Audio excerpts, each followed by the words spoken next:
first things first, a little bit of a exciting news for you guys. Um, we have a new Ecom Insider members area. So can you guys see the members area screen right now? Cool. All right, so Ecom Insiders, when you log in, obviously you come down here, you click on Ecom Insider Portal. When you click on that, it takes you into the new Ecom Insider members area. Much more organized, much more uh, graphically pleasing, that's for sure, and you'll always know where things are going. So we added this update section so you can always see when new stuff is being added. Actually need to update this again because we added the additional bonus anatomy breakdown just now, so I'm actually behind on this update. I need to update the next one. Um, issue number 4 has been printed. I just got um, the bill for printing, so I know it went to print on the 13th, but they billed it, so that when they bill it means it's already been shipped. So you guys should be getting them any day now for issue 4. And then obviously these are all your quick links, so you can click on any of this stuff to access the different pieces, or you can scroll. Now we also have a new Facebook group just for Ecom Insiders. So if you haven't joined that yet, make sure you log into the members area and click this button, which will take you into our private Facebook group, okay? Where you can watch this video. We're having a contest for all Ecom Insider members where they can actually win some one-on-one consulting time with me by entering this contest. So nothing crazy, pretty easy to do, and all the details for that are inside this Facebook group. So if you're not already in the group, which most of you guys are not yet, we only have about 97 members here, and we've got over 500 Ecom Insiders currently. So people are still haven't actually jumped into this thing. But definitely want to get in here so you guys can start interacting. This is a group just for the Ecom Insiders, separate from the e-commerce evolved group. Okay, but back here to the new members area, the newest jam session will always be on the home page, which we're doing this one right now. So this jam session will replace this one. You can register for the calls. You can click here to view the archives. If you view the archives, it'll give you the nice little organization of all the past calls, anything else that goes with them, and so on and so forth. All your issues are accessible right here. The image tool and all the new tools that are being released, like the countdown timer and all that stuff, they'll all have access details for you right here, along with your username and password to log into them. Then you'll have all your calculators, and everything else is just all right here in one members area. So dressed it up a lot, made it a lot easier to leverage. You got your anatomy breakdowns as well, and the boom anatomy breakdown here. And then if you go to the archive real quick, the archive also has the details, but here's the boom breakdown for this month, and then here was the survival life bonus breakdown that I did for you guys as well. So you have all of that, okay? And everything just be added nice and easy to do.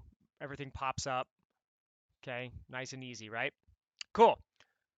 How many of you guys have actually been in the members area to see the new look?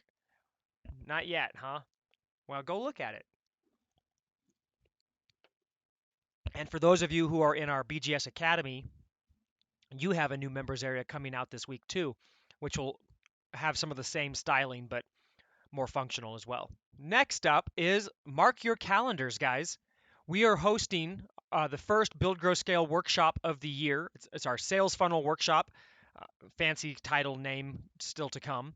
But it is April 19th and 20th in Reno, Nevada. Okay, so I'm giving you guys first heads up on it. I will be giving Ecom Insiders the first dibs on getting access to it. The only people who've already got access to it before the Ecom Insiders are our Academy members. Other than that, you guys have first dibs, and it's going to fill up. And you guys also, all the Ecom Insiders also have their, discount coupon that they can use towards this workshop as well. So you can actually use your discount coupon and save $100 on this workshop. So details that are going to be coming out this week. The links to register and pay. We've got ridiculous rates on the hotel, so the hotel room will probably cost you less than attending the event will. Okay, significantly less. Whereas most of the time you go to an event and the hotel prices are $300 or $400 a night. They'll be way less than that. They'll be less than $100 a night. Actually, they'll be way less than that too. We've got some ridiculous deals in the works. I just don't have final pricing yet.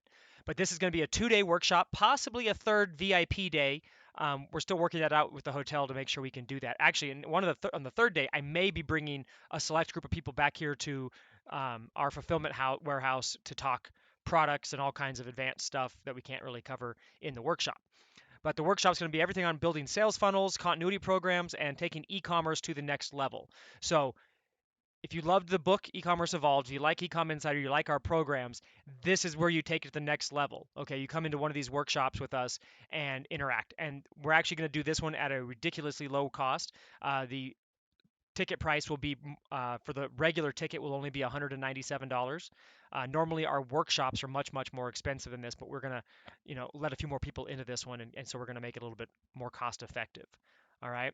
So I know a few people on here. I see names that I recognize already who are already going to be attending. So again, mark the dates here because this is important and I'd love to see you guys. So mark it in your calendar, 19th and 20th in Reno, Nevada, sales funnel workshop with me and the rest of the Build Grow Scale team, plus some really cool guest presenters that can teach you some stuff that you would never even know about otherwise. So how many of you guys are excited by that? How many of you guys think you're going to make it out for that? You okay? Nick is okay. Yep. I know Tom will probably make it. It's a really tough drive for Tom to get there. I think it's probably about 7 minutes for Tom to make it, so it's a big travel trip for him. Uh, Mary, good deal, good deal. Okay, cool. We got a handful of people already who said, "Yeah, I'm going for sure." That's great. So anyway, I'll get you the details on that. So again, you guys are getting first dibs. I'll give you guys first notice on the links, and then once that's out, if it sells out, it sells out. So we can't. We were gonna have a fixed capacity on this. Up to you guys. All right. With that said, let's go ahead and dive in. Today, we're going to talk about in this jam session, the whole focus of this jam session is the art of the upsell. All right, and some other really cool stuff just because I can't help it. All right, this is going to be a very condensed and very hard hitting training where we're not going to go off on any tangents. We're going to talk specifically about the upsell. Why? Because Ecom Insider and E-commerce Evolved and BGS, we're all about funnel based ecom, okay? But I still see people not following the rules or not following the best practices when it comes to positioning the upsell. They think, oh, if an upsell, I'll just throw any old piece of crap together and call it good, the same way they treat their Shopify stores and everything else. And that couldn't be further from the truth. So that's why we're going to talk about upsells and only upsells today and really kind of get your head wrapped around the psychology, the application, and the realities of leveraging an upsell in your business. Okay, so with that, let's go ahead and dive in. So first off, what the heck is an upsell, right? So the upsell is the offering of additional products to the consumer immediately following the initial checkout. Okay, they've already paid, but before they reach the receipt page, okay, or the order confirmation page. Now, let me clarify. After purchase, post purchase, if you have something that happens pre purchase, like in your cart or like in Shopify, that is not an upsell. That is a even though they call them upsell apps in the Shopify store, it's still not an upsell. Okay, it's more the best thing to call it would be a cross sell. Okay, because it's all happening before the checkout. Upsells happen post checkout. All right, and what it does is it capitalizes on the buyer's high at the time of purchase. So what is the buyer's high? There's a reason people call it retail therapy, all right? Because the act of purchasing releases an endorphin rush and dopamine rush into your in your brain that gives you that feel good feeling. You're excited, you're happy. That's why people love to purchase things. That's why, women who say they go shopping to make themselves feel better after a bad day, that's why. It's not the shopping, it's the chemical release that happens. So when this happens, their vulnerability window is open. They're more than likely more willing to purchase additional things. Okay. So this is when you want to position the upsell because it encourages them to buy more at a time when they are most receptive to buying more. Okay, so you've got the trust barrier shattered, they're in a euphoric state, and their credit card's still in hand. Okay, so the example here is, the front end would be the burger, and the upsell is, would you like fries and a Coke with that? Okay. Now, why the upsells are so important is that it does encourage them to buy more, thereby increasing your average order value or your cart value, depending on how you call it. So properly set up, this can increase your average order value by as much as 60%. All right. Now, the name of the game in e-commerce, especially when you're buying traffic, is ACV, average cart value, or AOV, average order value. That's the name of the game. That's the most important metric in your business, because the higher that is, the easier it is for your business to grow, profit, and sustain itself. Okay. The lower your average cart value is, the more you struggle. Okay. And most people's front end driven businesses like that struggle. Okay. So a front end only business is a dead end business. Okay. Why? Because it's very hard to boost the average cart value. Stores have to work incredibly hard in order to get people to add more than one product to their cart and then check out. Okay. Because the pre purchase action of this is completely different. Okay. They have had no endorphin release, or no dopamine rush. Excuse me, dopamine. They haven't had that rush. Okay, so they're still in a I'm not so sure I should buy this state. They like it, but they're not so sure. So then they add it to their cart and they see the price change. Then to purchase again, they have to click continue shopping, look around, add to more cart, and then they add another item or three to cart, and then they go back to their cart to check out, and they go, "Whoa, the cart did the math for me, and I can see that this is now I'm spending more than $100. Oh, let's see. Maybe I better think about this. I'll come back." And then they abandon, right? Whereas with the upsells, they've already spent the money, and at that point, there's no more calculations. That they're in that euphoric state. So anything else you get them to buy, they have to try to do all the math in the head while they're using that euphoric state, okay, or while their brain is in that euphoric state, which is not in that mathematically, like, let's focus on the numbers type thing. It's like, oh, that's cool, I should go ahead and add that. So the resistance to purchase is down. Okay, it's just, this is all psychological. Now, the dead end business model is what most people's business is, even most of my insiders and a good chunk of my academy members, which is why they're there, so we can fix that. Okay, you need to have the funnel in the back end in order to build your business. Okay, in order to create sustainability, average order value, and make it so that you can actually acquire traffic at a cost that will not leave you wondering why your business is bankrupt. Okay, I already mentioned cross sells. I talked about upsells, but what's the difference? Okay, so let's look at a comparison. So an upsell after the initial checkout. Okay, so they have credit card in hand, they've typed in their info, they've clicked the button, they've purchased. That's when an upsell happens. After that, a cross sell happens before the checkout. Things like recommended products, or you may also like, or in cart upsell apps, things like that, right? Where, hey, you just bought this widget, look at this other cool widget. So they bought a pocket knife, and then the in cart upsell app shows them a knife sharpener, right? That's a cross sell. Now, upsells are 20 times more effective than a cross sell, yet they are used by less than 30% of e-commerce companies. This chart is a global average, a comparison of the effectiveness of upsells versus cross sells. Okay, look at that. I mean, just forget the numbers. Just pretend they're buildings. All right. One of them is like the Freedom Tower, and the other one is the strip mall across the street from your house. Right. One is going to be is going to make a whole lot more money than the other. Right. So why do so many e-commerce companies not use upsells? Okay. Well, partly because they may not know about them, or they may think that their cross sells are upsells, and the cross sells 3 to 4% is like crushing it. Okay, in a cross sell effectiveness, 3% people are really happy. Okay, if I have a 3% conversion on my upsell, I'm banging my head against the table because I'm like, what is wrong? Okay, you never have that. Upsells always convert so much higher, and that's why they're so much more valuable. So types of upsells. There's really the big three. Okay, there's a number of different types of upsells out there, but the big three is what they all kind of, if you when you funnel it all down, or categorize it out, it all breaks down into these three catalogs. Okay, so number one is the default upsell. This is the kind of thing when let's say you have 5 different products, but after they buy every product, there's always the same upsell. Okay, meaning you have one core upsell that you position behind every single product, no matter what it is. It doesn't change, no matter what the front end product is.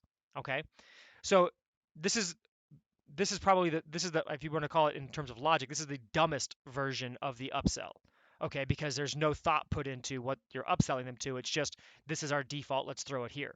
Where this makes a lot of sense is if you sell continuity. Okay, your default upsell should always be your continuity program if your business does that. Okay, which your business should. So if you have a recurring building program or whatever, it doesn't matter what product they buy, the first upsell they see should be the default continuity offer. All right.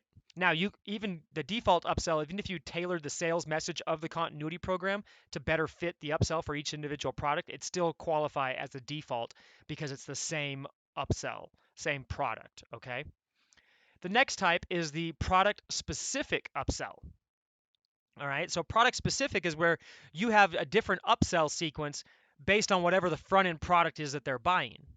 All right. So if someone, a default example would be, so let's just keep with the knife and survival type example. So the person buys a pocket knife. The upsell is your continuity association or your membership or whatever. That's the default. Okay. A product specific, and if they bought a flashlight, it'd still be that same upsell. But now a product specific upsell would say, hey, so and so just bought a pocket knife. This we're gonna the very first upsell they're gonna see if we don't have continuity is gonna say, hey, would you like our universal knife sharpener to make your knife last longer? Okay. Whereas a product specific upsell for the flashlight, you wouldn't offer them if someone buys a flashlight, you wouldn't offer them the knife sharpener as your upsell, would you? No, it doesn't make sense. It's not product specific. So a simple upsell for the flashlight would be rechargeable batteries and a speed charger, or just rechargeable batteries, or whatever else. Okay, so product specific upsells are more effective than default upsells because now you're tailoring the customer journey based on the action that the customer took. Okay, so if they buy the flashlight, they're going to get the battery offer. If they're going to buy the pocket knife, they're going to get the sharpener. Okay, you're not going to offer batteries and a charger to someone who bought a pocket knife, right? So that's what product specific upsell paths are. Now I'm just talking about one upsell. You can chain up multiple upsells and we'll talk about that in a second. Number 3 is the complicated one. Okay? The first two are very easy and simple to do. The third one requires complicated technology, which you may or may not have in the platform that you are using. So this is behavior-based upsell. So this is where you're using tagging and customer data to position whatever the best upsell is behind their product. So it's not product specific, it's customer specific. So if KS has bought from me before, maybe multiple times, and he buys another product from me, the behavioral based upsell is going to look at KS as a customer on the fly as he checks out and say, hey, KS has this tag, this tag, this tag, and this tag. So based on these tags, I'm going to show him this upsell. Okay, so the example of that is, let's say you have 4 products, product A, B, C, D, and A, B, C, and D. All right, maybe, yeah, right. Let's just do that. Make it simple. You have A, B, C, and D products. So it's going to look at it. It's going to say, oh, you know what? KS already has product A and C, and he also has, and a couple weeks ago he bought product D. So it makes sense for us to show, or he's buying product D now. It makes sense for us to show him product B. Okay, so that's how that the behavioral thing allows you to make sure that you don't position any upsells behind the customer checkout that they've already owned. Because let's say, KS bought product D and he already owns product A, but the first upsell is product A again. Is he going to buy it again? The likelihood of that, unless it's consumable, is very, very low. So the behavioral based stuff allows you to be very techy and, proactive about making sure you're always positioning a product that your customer doesn't own that's the most related. Now, the other thing you can do with behavioral based upsells is, let's say you have the same 4 products again, and this is a new customer. Okay, so KS comes in, he buys product A and he buys product C. Okay, and you assign logic that says, based on your sales data, you're like, hey, I know that people who buy products A and C together usually come back and buy product D later. So the most relevant upsell that I can offer them is product D. So automatically, my sales system is going to know, hey, KS has products A and C in his cart. That means the best product to position and show to him as his upsell is product D. All right. Now, this is a little bit complicated, right? I'm sure a lot of you are like, how the heck do I do that? The chances are you won't, okay, for a long time. Now, Infusionsoft can do it. A lot, UltraCart can do it. There's a lot of other platforms. ActiveCampaign can do it. things like that, okay?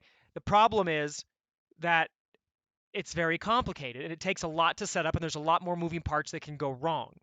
Now, out of all the e-commerce businesses that I'm involved in, only one of our brands has this behavioral based stuff set up because it's just not worth it unless you've already really maximized everything else, okay? Because behavioral based upsells, they're marginal increases in your growth, marginal increases in conversion, marginal increases in sales.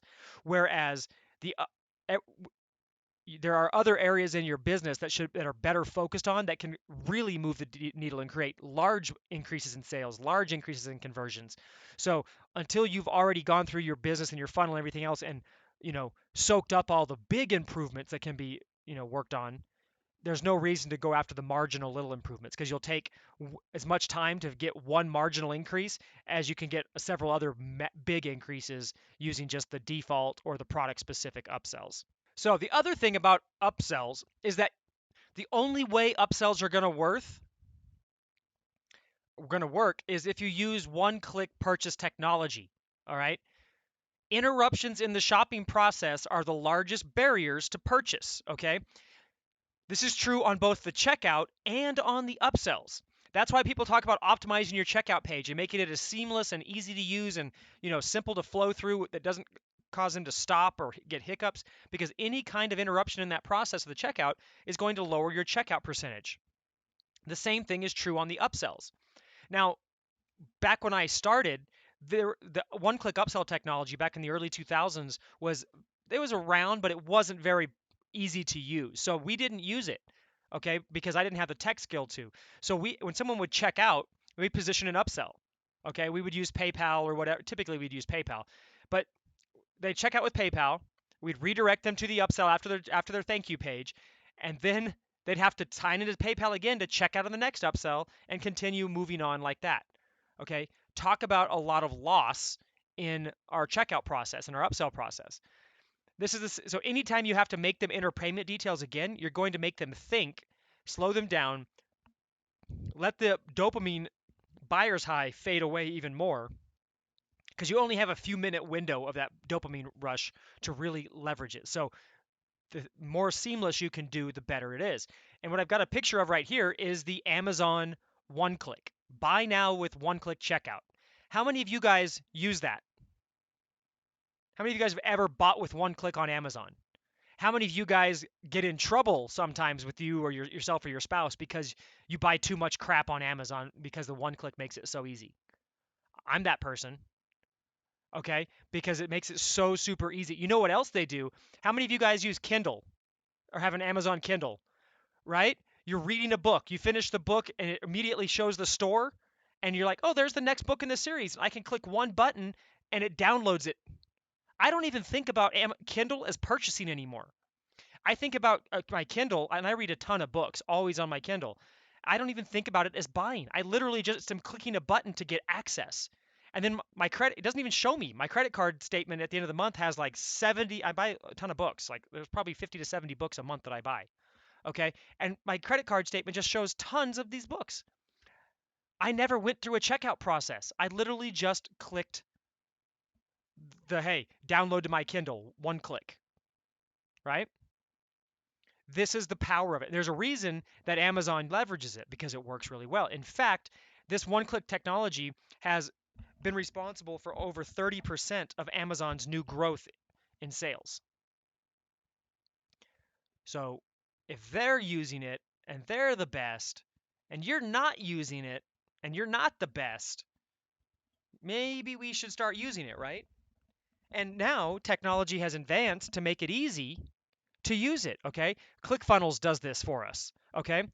So there's some new apps being developed for Shopify that even do this. They're not quite as robust as some of the other ones, but they still work. Ezra's got a good one coming out, or it's already out, but it's still, in my mind, it's still very, very beta. And then there's also one by Jordan Gal that's coming out. I think he's still in MVP mode. I don't think he's actually released it to everybody. And they all work. And you know what? Even in their most basic phases, they still work so well that it's worth using, okay? Now, if you really want to go crazy with this and really get the most leverage out of it, Samcart's great too, guys. Samcart is just a more like a ClickFunnels type thing, only it doesn't have the page builder. Um, but yeah, I actually have a Samcart account that it's not getting used because I keep looking in there because I love the design of the way Samcart works, and so I keep snooping around in there getting ideas. But we've Ricky, a friend of ours, uses it. Ricky Mateka uses it, but I don't actually personally use it. But all those things are great. The other thing, guys, is Samcart, Aurora. You don't need it, Aurora. You have ClickFunnels. You're staying with ClickFunnels. Don't get distracted. Sorry, I gotta lay down the law on you a little bit, Aurora. Gotta keep you focused. So the idea behind this is you want to have the focus, okay? You want to have a system that's all designed to work together. A funnel will always outconvert a cart, okay? A funnel is a direct response marketing system designed specifically for one thing: conversions and maximizing well, it's two things, I guess: conversions and maximizing average cart value. So if you had to pick one, it's designed to maximize average cart value. A store is designed for one thing. Actually, one thing that you want it to be designed for is not what it's designed for, is what I'm trying to say. You want it to be designed for conversions, but a store is designed for conversions, product layout, product displacement, categories, searching, checkout, billing address, all this crap, right? Online catalog is not a conversion vehicle, all right? So most e-commerce businesses as well only have a couple products. So if you don't have a bunch of products, why do you need a store? You don't. You actually would do better, less stress, more money, more higher conversions, better satisfaction with just a funnel. The one-click upsell downsell infrastructure as a visual goes like this. And you guys, if you guys have my book, you've seen this before. So sales page, the checkout. After the checkout, after the credit card has happened, they go to the upsell. Now, this is an upsell downsell sequence. So if they say yes to upsell one, which they click a yes button or a add to cart button, they get taken. They get the product gets added to their purchase. They get charged, and then they get taken to upsell number two, which if they click yes on, they'll add that to their charge. Again, no calculations happen. It just charges their card and then moves them on. With a downsell, it's all one click still. If they say no thanks to upsell one, it shows them the downsell, where they can click yes or no. Either way, if they click yes, it's going to charge them. If they click no, it's going to take them back, just back straight on up. All right. Now, you guys are all familiar with this, right? Because you guys have all been through this as a customer, right? So a lot of people go, "Oh man, I hate getting upsold. I hate upsells," right? That's not true. You don't actually hate upsells. You hate when upsells are done uh, in a shady or unethical way, right?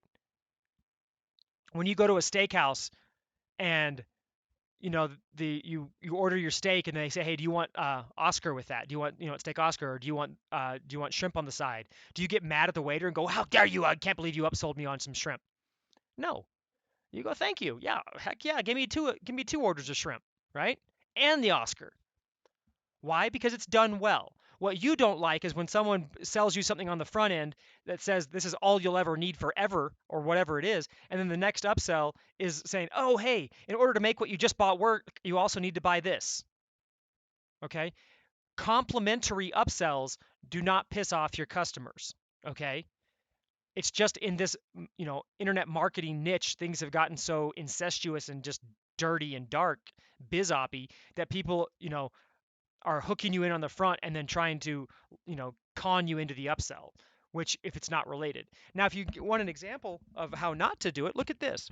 So my book, you guys get a free copy of my book, you pay for shipping. The upsell is my continuity program, which is Ecom Insider, which is what you guys are a part of. I don't say, hey, in order to use the book, you have to have Ecom Insider, do I? In fact, I opened the video in the sales video by saying, hey, this book will be A to Z what you need to be able to enhance your business, grow your business, start your business, whatever. But what Ecom Insider does is it's going to help you stay ahead of the curve when things change. It's going to keep you up to date and allow you to interact with me. So what I've done with my upsell is I've made it complementary to the other one. But you wouldn't, if you didn't get it, your life isn't going to be over, and that's not going to invalidate the book, right? Does this make sense, guys? Can you see the difference between how you can do upsells? So don't let your own like, ugh, I hate when marketers upsell me, which is not true because you actually just don't like it when it's done in a not awesome way. So I want you guys to have open your minds again to the fact that just because you may have had a bad experience with a BizOp marketer does not mean that's the same feelings that your market in a consumer market buying your widgets has. Okay, they don't. They don't even know what an upsell is half the time. Okay, they just think, oh, cool, you're off. There's some, they're giving me a related product, and if that product makes sense to them, they're going to jump on it. So the four most effective upsells that you can use in your business. People dramatically overcomplicate this. Again, the whole thing with upsells is to increase your average order value, increase how much money they spend at that one time, right? To help you break even on traffic and everything else. So, how do we position an upsell, and what the heck do we sell as an upsell? So these are the four most effective ones. The first one is more of the same. Okay, so if you're selling any kind of supplement or consumable or anything like that, this is the go-to of the supplement industry. Hey, you just bought some multivitamins. Here's a 3-pack of multivitamins as an upsell. Get 3 more. Get 90-day supply for you and your whole family, right? Or hey, you just bought some gun oil. Here's a a lifetime supply or a year's supply of gun oil, right? More of the same. It can also work with products that are not consumable if it's a product that people would benefit from having multiple of. Okay? So some things like let's say you're selling a big old blender like a KitchenAid blender. More of the same is probably not the best upsell. Hey, you just bought this $250 blender that's going to take up all this counter space, and the upsell is, hey, get 2 more KitchenAid blenders to take up all your counter space. Probably not the best type of upsell, right? However, if they bought a let's see, what if they bought? How about let's go to the spatula. If they bought a spatula, you could say, hey, here's a 3-pack of our 3 different size spatulas, or 3 more of the same spatulas, heat treated, so as one wears out, you've got extras. Or you don't always have to wash one, you can always have an extra one in your drawer. So you take it from a 1 spatula order to a total of 4 spatula order. Is that congruent? Yeah. How many people only have 1 spatula in their kitchen? Not many, right? 2 to 3, 4. My aunt, who is like the gourmet chef in our family, she has an entire drawer of spatulas. Okay, so think about it like that, right? The next one is continuity. Obviously, if you guys have been following me for any length of time, you know this is what I care about. Every e-commerce business should have a continuity program. Okay, this is a recurring billing program. If it's a consumable subscription, that's easy. Hey, you have a 30-day supply of pills. If you join our subscription, we'll give you 20% savings and automatically ship you your new bottle of pills every single month, so you don't even have to remember. Hands free. Super easy. But continuity also could be a digital membership where you're giving them access to, niche content related to whatever the product is they bought or their market. It could be a newsletter. It could be an association. It could be all kinds of things. It could be a subscription box where you're sending them more widgets and stuff in the mail based on their niche, right? There's all kinds of things that it can be,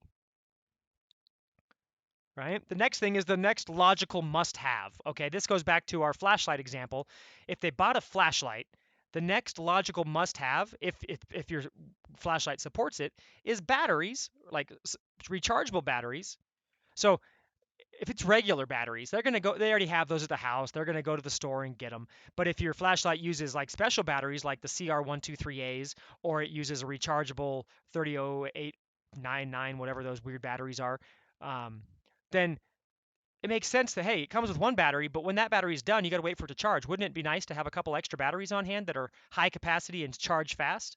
So the logical must have is rechargeable batteries, or rechargeable batteries and a charger, right? Or the knife. Hey, you just bought our kitchen cleaver, and now we're going to offer you our kitchen cleaver sharpener, right? And then there's the related profit maximizer, okay? So this is when we're looking at a product that's higher priced than what they already bought, but is a natural or complementary purchase that somebody who bought whatever the product is they bought on the front end would also like to have. Okay. So a related profit maximizer for like someone who bought a tactical pocket knife. Okay. And the logical must have upsell is the sharpener. The next upsell could be the related profit maximizer, which is, hey, would you like our fixed blade tactical sheath knife that's $55 or $75? That's, you know, basically the big brother of the knife you just bought. So when you're carrying it around every day, you carry your little pocket knife, but when you're out, dressed up like a couch commando or whatever else you're doing, you can wear the big old sheath knife and look like you're Rambo, right? It's a related, so it's they bought a pocket knife, so sheath knives are a complementary upsell that could be interesting. The idea of a profit maximizer is that it's 3 to 10x or more the price point of your front end offer. Okay, and it's designed to give you a larger profit hook to help boost the average order value significantly. Now, your related profit maximizer will convert much, much lower than your other upsells in a sequence, which is why I only ever have one profit maximizer in a funnel. And even if it has a 5, 6, 7% conversion rate, the price point and the profit margin that's in it is so significant compared to your other margins that it makes a nice little cushion and it helps you break even with your advertising that much faster. Do these make sense, these four? How many of you guys have a better understanding or you felt like you had a little bit of an aha so far in what we've talked about regarding these upsells? Eva, cool. Tom, awesome. Let me grab a drink real quick.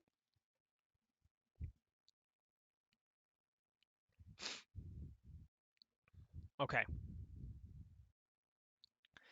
So the next thing I want to talk about is price theory, okay? Because this is where everybody else screws up. Maybe they got the products right, but hey, Aurora, I'll answer your question in a second. It's not related, so let me get through this first and then I'll answer it. So they screw up the pricing aspect, all right? And why do they screw up pricing? Because most people's native inclination is to say, I have a product to sell. I'm going to create a better product, give them better quality, and I'm going to sell it for way less than everybody else. So the only thing that they compete on is the price, right? You're going to get it cheaper. So that's okay. But this is not the way you want to position upsells. Upsells are not a front end. Okay, upsells have to be utilized with the psychology. Remember that the person who's seeing this upsell has already purchased from you. Okay, they've already bought. So now all it is getting them to add more things to their initial order with a one-click purchase. Okay, so that you've already breached the trust barrier. The dopamine rush is kicking in. These people are euphoric. They're excited about buying. They're excited about the prospect of getting their new product, and they're receptive to buying. Upsells succeed when they create the perception of extreme value. Okay, the best way to position and give the perception of extreme value is to do that with a heavy discount. Okay, so at this point, you use discounting as a conditioning tactic. Okay, stay with me here because I just said you don't discount. So let me explain it. The buyer is subconsciously aware that the only reason they are getting such a great deal is because they are already a customer of yours.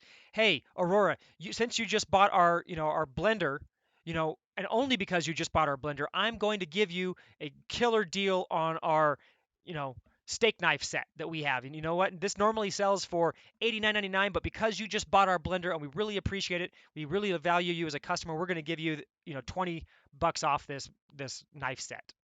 Okay? You don't even have to say it that way, but that's what they're already thinking because these upsells are positioned as one-time offers, right? So why am I getting a special deal on this product? This product always sells on their website. I saw it while I was browsing, but it was more. Why is it less? Oh, because I'm a customer and they're taking care of me. They're offering me a discount. It's subconscious, but think about how you think about purchasing, right? When you buy something and someone offers you a discount, you're like, oh yeah, they gave me a discount because I'm already their customer, right? Or they gave me a discount because it's my birthday, things like that. So they understand this subconsciously, and you can leverage this. You can tap into it. The indirect perception of a heavy discount is one of reward. So again, the perception in the person's mind when they see you giving them a discount is like that you're rewarding them. this goes back to, heavy psychology but basic psychology 101, in that we are, as humans, are conditioned to be rewarded. We like rewards, right? It puts us into a better state, and giving that reward feeling also ties in with the dopamine rush. So it helps propel that and push it to, again, make it easier to get them to buy the product. All right. So that's price theory part one. Price theory part two is the true discount rests in the perceived value, not the price of the product. Okay. So think about that for a second. I said the discount's important, but don't discount. Okay. So it's not the price that's important, it's the perceived value, and that's where the discount is. So, first of all, the discount approach conveys appreciation to your buyer, demonstrating that you recognize their value. But you don't necessarily have to reduce your price to provide a discount. Okay? You can deliver the same perception of value by providing more for the same or higher price. Okay? So, whereas you may discount something significantly by itself, or you could bundle it together and only reduce the price a little bit, but because they buy more, they're actually spending a whole lot more money. Or you could do the whole Amazon model. When you go to Amazon, there's a red price that says retail, and it's like crossed out or whatever. It might not even be crossed out anymore. It's just a red price. It says retail price $29.95, and then in bigger letters is your price $19.95, and then it says your savings of 20% or 50% or whatever it is, right? That's a perceived discount, but we always look at it, and whether we acknowledge it consciously or not, our brain is conditioned to look for discounts, and it will see it when we look at that Amazon page and go, oh, yep, this is a good price. Look at it, it's knocked off the retail price. Is it really? No, it's the same price that Amazon sells that product for every single day. If you're an FBA seller, then you definitely know the strategy of this, because that's the way you do it. Your retail price is always significantly higher than the price you actually sell it for on a daily basis, even not counting a sale, right? Why? So that that percentage discount looks exciting, because subconsciously it helps to have that in place. Does this part make sense? Price theory part two got a little bit more complicated than part one. Price theory part three is maximized revenue comes from balancing price against conversion. This is where I lose people, all right? So I've actually got a little math problem to show it to you. But generally, the lower the upsell price, the higher your conversion rate will be, right? That makes sense. If my, especially if my front end product is $20, my first upsell is $10. Now they're actually like, man, I'm paying less than I just paid on the front end. Wow, okay, cool. So that increases your conversion. The higher the cost, the more consideration they have to give to the purchase, even though it's one click, right? So generally, the lower the price, the higher the conversion. However, maximum revenue, which is what we're after, maximum revenue does not come from maximum upsell conversion by itself. Okay? The maximum amount of revenue that you can earn is achieved by balancing the optimum price for maximum conversion between both your primary front end product price and your upsell price. Okay? So it's a balancing game. First, you got to figure out what that sweet spot is on the front end that actually gets you more customers. Okay? But you could get a ton of people by lowering your front end price, but those people don't buy the upsells. So let's say your product is $19.95 and you're getting conversions that's going through, and your people are buying the upsells. You're like, man, this is working great.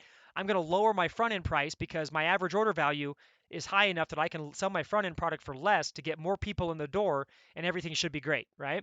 So you lower the front end product from $19.95 to, let's just say, $9.95. You take $10 off. Now it sells even more. Your conversion on the front end goes up by 5 or 6 or 7%, and you're making all these new front end sales. But guess what happened?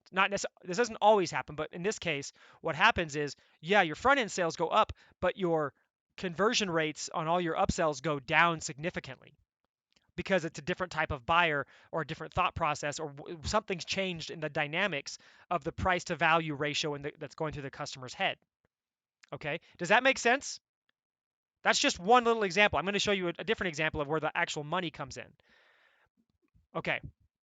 Now the other aspect is you could raise your front end price from 1995 to 24.95 and have no change at all. And now you could make your conversions could stay the same on the front end. Your upsell conversions could stay the same as well, but you're making more money. Okay. This just recently happened with us.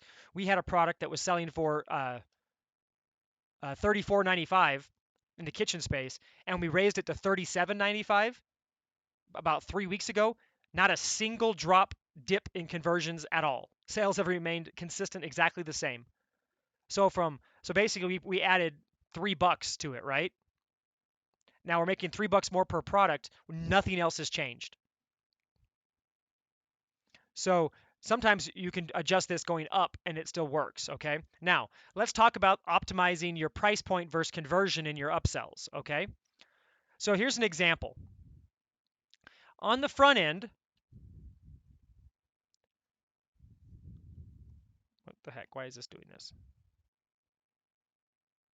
All right, so what we have on the left is your control. So on the front end, you did 100 sales at $17 equals $1,700.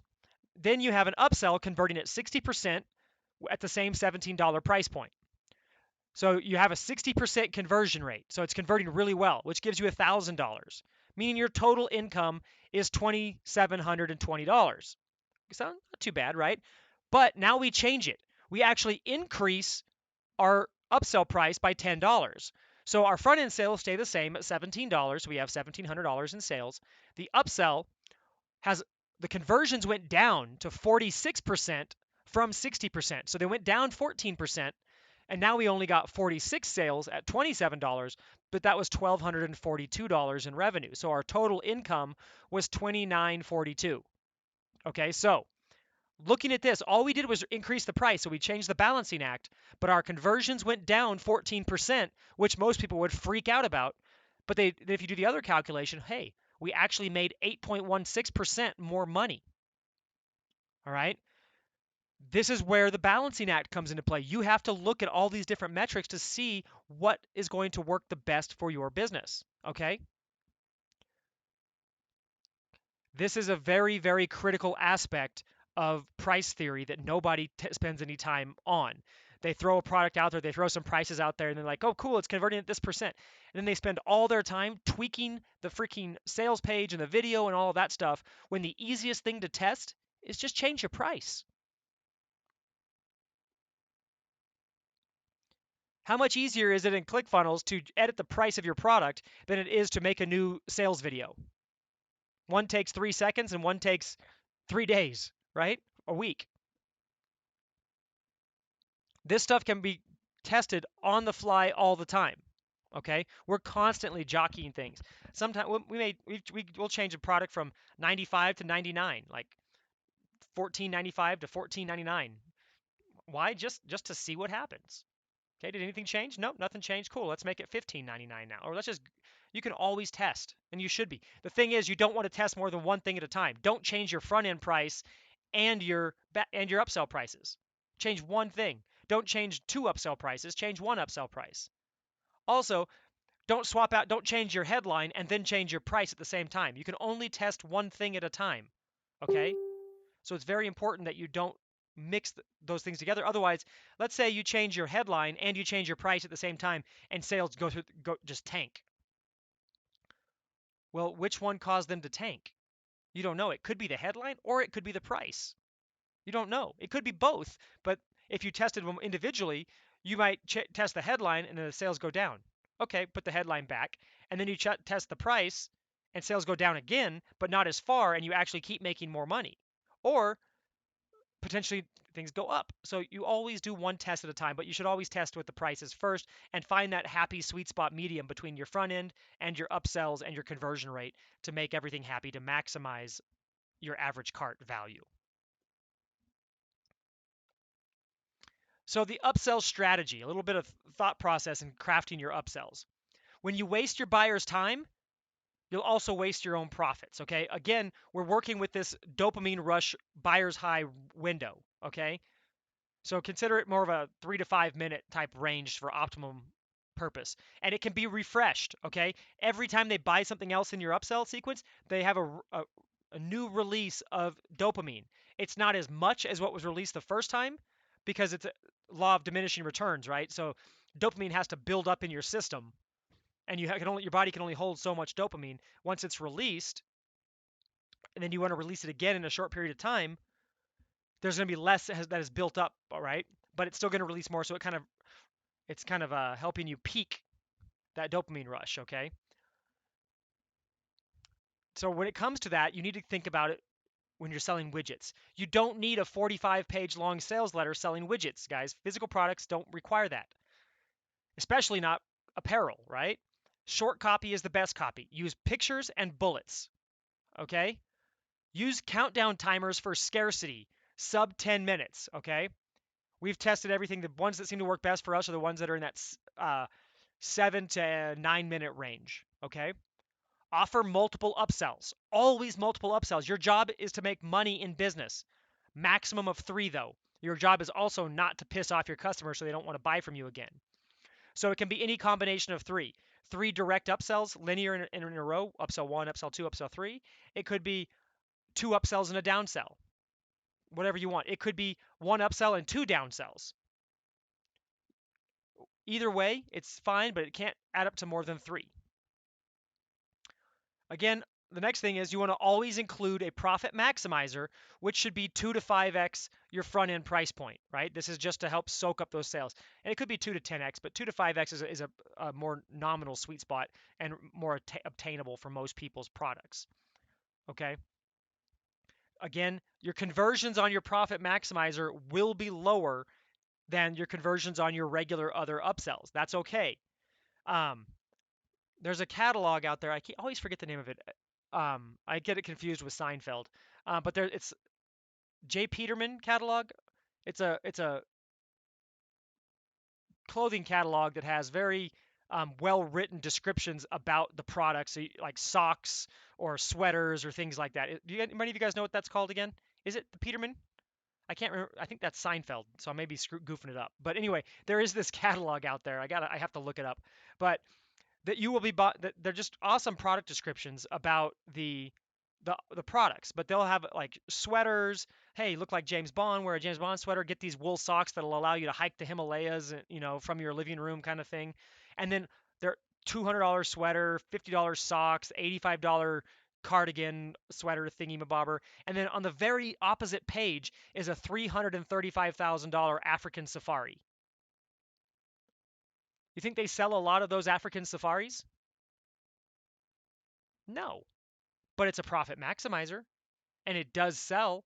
And they understand that their clientele who buy from this catalog are the same kind of people who do go on these safaris and do these different things. So simply by throwing it out there, it doesn't take a whole lot of those profit maximizers coming in to really make people happy, right? And so you're obviously not going to do a $300,000 African safari as your profit maximizer, but what you are going to do is put in a product that's 2 to 5 times higher than your normal price.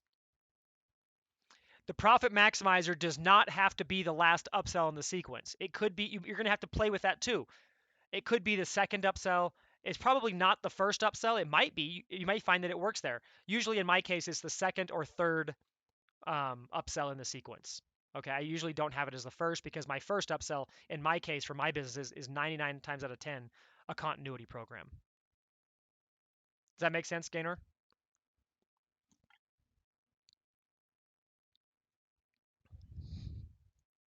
Okay, so keep calm and upsell everything. All right, that's the rule of this training today. So again, guys, if you don't have a copy of my book yet, some of you are insiders, don't have a copy of the book, go get a copy and go through my funnel. Okay, you'll learn from it, but you'll also get a copy of the book, and you're going to a lot of what we talked about today is expanded upon in terms of the whole system. All right. So this will help you tie that together if you don't have a copy. At this point, guys, we're going to do a few questions. Some people are already dropping off saying they got to run, so it's no worries. I'll take a few questions. The first thing I want to answer, though, is Aurora says she can't find the one-click funnel in her shared funnels. Aurora, the one-click is not a funnel. It's an infrastructure. Okay? all ClickFunnels funnels that you build inside the ClickFunnels account or are shared to your account have the capability of being one-click funnels if you just set them up using ClickFunnels one-click options. So all the funnels you got from me are one-click funnels if you set up Stripe and you hook up the funnels.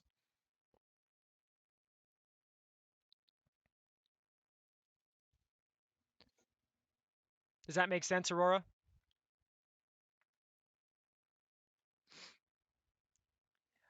Xavier, um, is OCU from Ezra from Zipify the best upsell app? Uh, yeah, it works.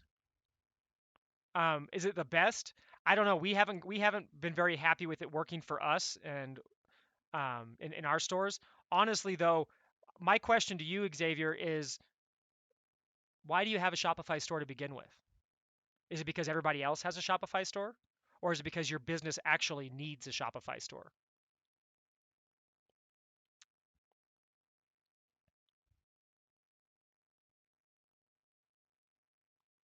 And I'm not knocking Shopify. I have Shopify stores, but I also have every one of my brands that has a Shopify store also has its own ClickFunnel type stuff or standalone sales funnels because I drive all my traffic to that. So Xavier, there's no reason why your very specific niche couldn't be first sent to a funnel where you're going to optimize your traffic purchasing and you're going to get better ROIs on your traffic. And then once they've purchased from you, then you send them a coupon to go back to your store and create the repeat purchases on your store once they've already bought from you, which is the way that the book teaches and the way that we teach everybody in our academy. So if you want to just use the store, then yes, go ahead and use OCU or any of the other ones. It's fine. Um, I just see people generalize their rationale for a Shopify store, and when you really look at it, it's not necessary for their actual business model. Um, and I am a proponent of Shopify, but it's not. I don't believe it should ever be the front end of your business because it's just there's way better ways you can do it. All right, guys. So questions have already pretty much dropped off. Apparently, I was so awesome in covering things that you guys don't have any questions. Yes, Xavier, there is a way to do that in ClickFunnels. You can use CF Pro Tools as well to do it, or there's other ways you can do it with just the product functionality built in for variations and sizes. But guys, what we're going to do is we're in this right now. I'll get the recording, get it over to Steve. He'll get it rendered, and we should have it up in the members area today. Okay, the goal is by the end of today to have it up, if not tomorrow morning at the latest. All right. So have a great day, guys. We'll see you later, and get in that Facebook group and join the competition.